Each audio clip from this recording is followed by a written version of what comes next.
They say if you ever meet a woman walking alone at night, never look at her feet. Arjun had never heard this warning. On a quiet night, just past midnight, Arjun drove alone down a narrow rural road, the kind of road that feels endless, with trees closing in from both sides and no lights for miles. The air felt heavy, almost suffocating, and the silence was unsettling.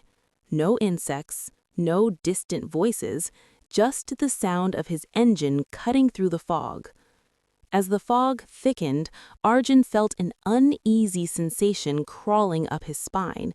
He couldn't remember the last sign he had passed or how long he had been driving. It felt like the road was slowly pulling him deeper into something he couldn't explain. He rubbed his eyes and tried to focus on the yellow line in the center of the road. Every shadow seemed to shift when he blinked. Somewhere, just beyond the reach of his headlights, the trees whispered, and he felt as though he was being watched. The night wasn't just quiet, it was waiting.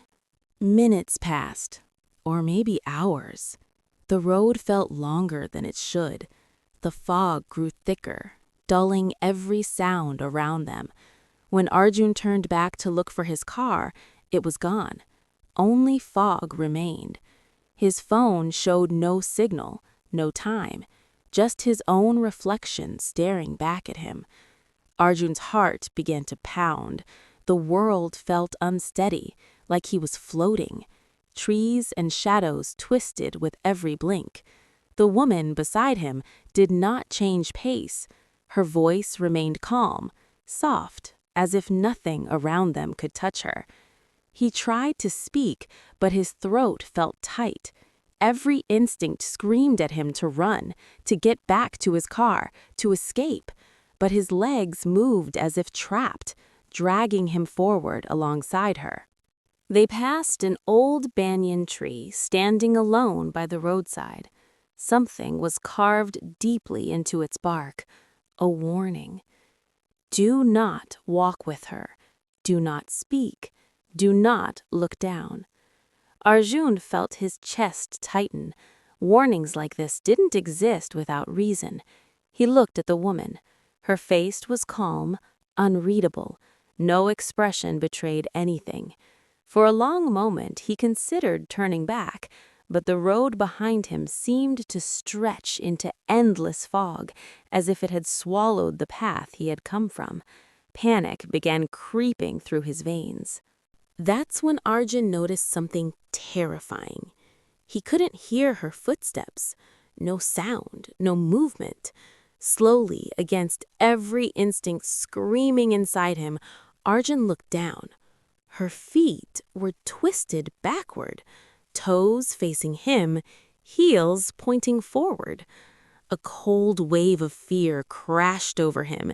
His mind refused to believe what he was seeing. Every rational thought screamed that this was impossible, yet his eyes could not lie.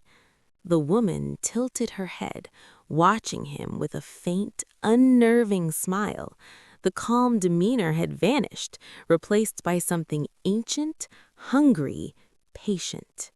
Her scream shattered the silence. Her body twisted violently, limbs stretching beyond human limits. The fog erupted outward, swirling and thickening as she lunged toward him.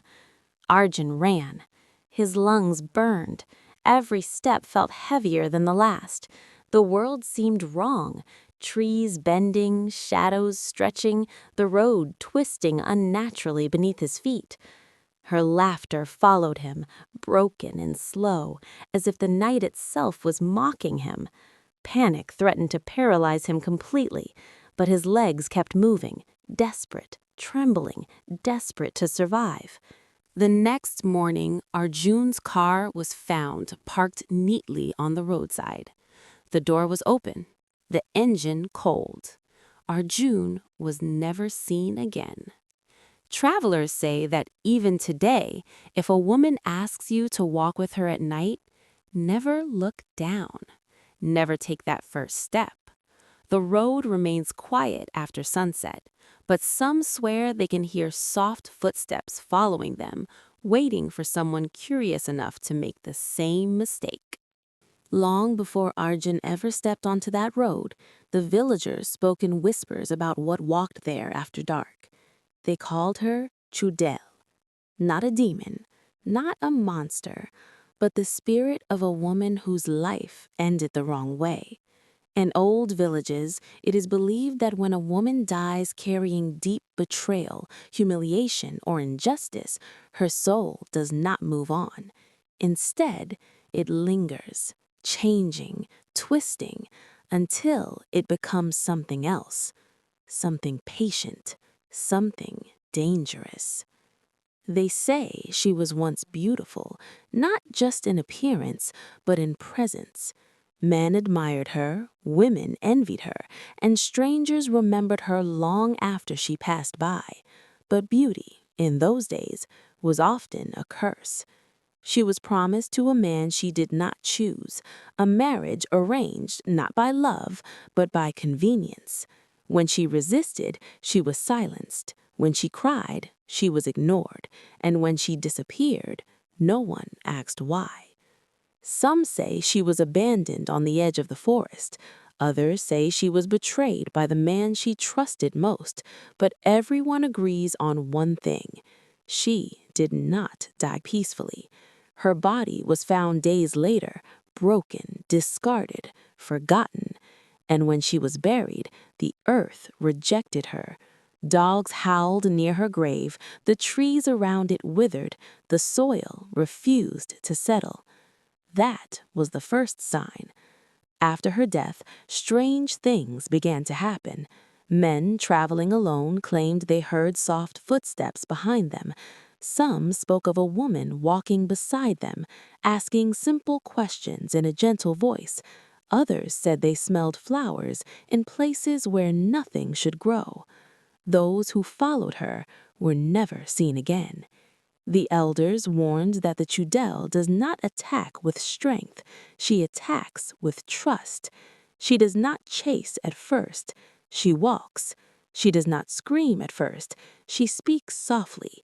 She appears human because she wants to be chosen. It is said that she feeds on attention, on the moment when a man decides to stop, to listen, to walk beside her. Every step taken willingly binds him closer to her world. And the most terrifying part, she does not force anyone. She waits for curiosity to win. They say her backward feet are not a curse, but a symbol, a reminder that her life was forced to walk in a direction she never chose. So now she walks the world the wrong way, pulling others with her. Villagers teach their children rules: never walk alone at night, never follow a stranger, and above all, never look down. Because once you see her feet, you acknowledge what she truly is, and once you do that, she no longer needs to pretend. By the time Arjun walked that road, the stories had already faded into superstition. People laughed them off. Roads were paved, cars replaced footpaths. But folklore does not die. It waits, and sometimes it walks beside you. Until today, no one truly knows where the Chudayal came from. Some say she was once a woman betrayed by the very man she trusted. Others believe she was shaped by cruelty, abandonment, and a pain so deep it refused to die with her body.